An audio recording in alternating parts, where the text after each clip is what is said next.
Hello student, this is the question GATE 2014, 2 marks. Consider the following set of process. There are 5 process need to schedule on a single CPU and the time are given in millisecond.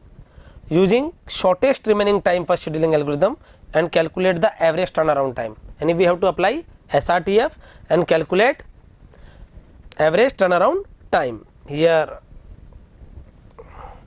we make in solve in another slide also. Here you can make solve. This is given execution time. First 0 to 3 there is A, how much is remaining? 3 is remaining, and at 3 there is B come which have a time of 2. So which one is minimum? Please my dear student, for SRTF it's safer side. आप इस तरीके से approach अगर follow करेंगे तो आपका question कभी भी गलत नहीं होगा, चाहे उसमें कितना ही हो, चाहे प्रोसेस फिनिश हो रही हो, चाहे टाई अप हो रहा हो, कोई सा भी केस होगा इस वाले क्वेश्चन में आप इजीली रेक्टिफाई कर पाएंगे. तो which one is minimum? B. कब तक चलाएंगे? जब तक कि नेक्स्ट नहीं आ जाता. 3 to 5 and B is finish. 5 पे आया C that have time 4. Which one is minimum? A. तो ए को कब तक चलाएंगे अपन? 5 to 7. How much remaining? 1. And at 7 D comes with time of 6. So which one is minimum? 1, 4 or 6? 1. So we execute A 7 to 8. Now A finish and E come at 10. So we have to schedule the process till 10 among these two which have smallest. Which one is smallest?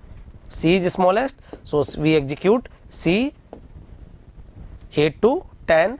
Then E comes. E is 13. E is 3. Which one is smallest? 2, 3 and 6. C is smallest. 10 to 12. Finish. E is 12 to 15 and D 21. Getting my point? So what is the completion time? A completion time is 8. B completion time is 5. C completion time is 12. D completion time is 21. E completion time is 15. Next turnaround time, that is nothing, completion time minus turnaround arrival time. What is the completion time? 8 minus 0 8, 5 minus 3 2, 12 minus 5 7, 21 minus 14 and this is 5. And is asking about average turnaround time. Then 8 plus 2 10, 17, 21, 31, 36. So what is the average TT? 36 by 5, that is nothing, 7.2 unit. So we are getting 7.2 unit. This is a fair Gantt chart for your side and this is made by us, made by me for a solution purpose. Getting my point? Okay, thank you. If you really like the video, please hit the like button, share the video, subscribe to our YouTube channel and press the bell icon for the latest updates. Thank you.